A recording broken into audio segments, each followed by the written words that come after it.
You know, our skin is an amazing system that takes care of us from head to toe. It's the largest organ in our body, it protects and regulates what's inside, and it also provides our sense of touch. Keeping our skin healthy helps us to feel better. And one of the best ways to take care of our skin is to shield it from the harmful effects of the sun. We know that the sun causes melanoma, a very, very dangerous form of cancer, along with other forms of skin cancer. And there's strong evidence that sun exposure and sunburns during childhood multiply the risk. The skin of infants is particularly vulnerable, in part because they haven't developed all the melanin they need to provide natural sun protection. We can keep the sun's rays away from skin by seeking out shade and covering up with hats, clothing, and sunglasses.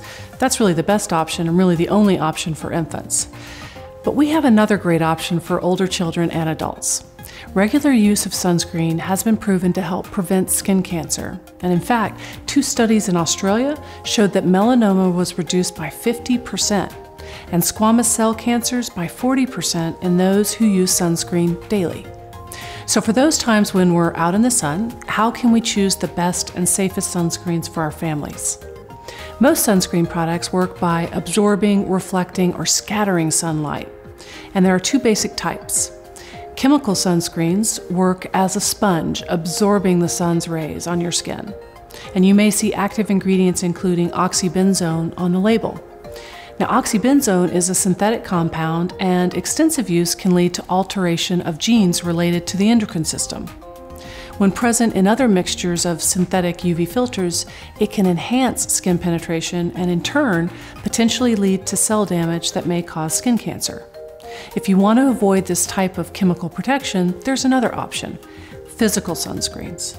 Physical sunscreens work like a shield. They sit on the surface of the skin to deflect the sun's rays. And you may think of this type of sunscreen as the white stripe on a lifeguard's nose. But today, most physical sunscreens almost disappear on the skin's surface. So look for the active ingredients zinc oxide or titanium oxide, which provide effective natural protection from harmful UVA and UVB radiation. Physical sunscreens pose fewer health concerns and are generally recommended for children and those with sensitive skin. And by the way, any sunscreen you choose should be labeled broad spectrum.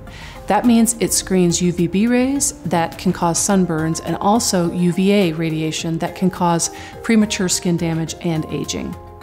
And SPF is truly a numbers game. Ultra-high SPF does not necessarily mean lots of additional protection.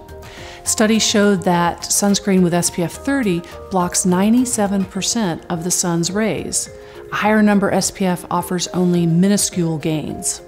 And the most important thing is to apply sunscreen liberally and frequently. As a rule of thumb, use about a teaspoon on the face and about an ounce for the rest of the body. And reapply every 40 to 80 minutes, especially when you're in the water. Daily use becomes a habit, just like brushing your teeth. And really, everyone in the family needs protection from the sun, even on cloudy days. We all love the feeling of sunlight on our skin, but what we don't love is all the damage that the sun can do. So whether you cover up or stay in the shade or use sunscreen for protection, it's in your power to find a safe way to keep your skin healthy and at peak performance. And by the way, in case you need another reason, sun protection is the very best way to fight premature aging of your skin.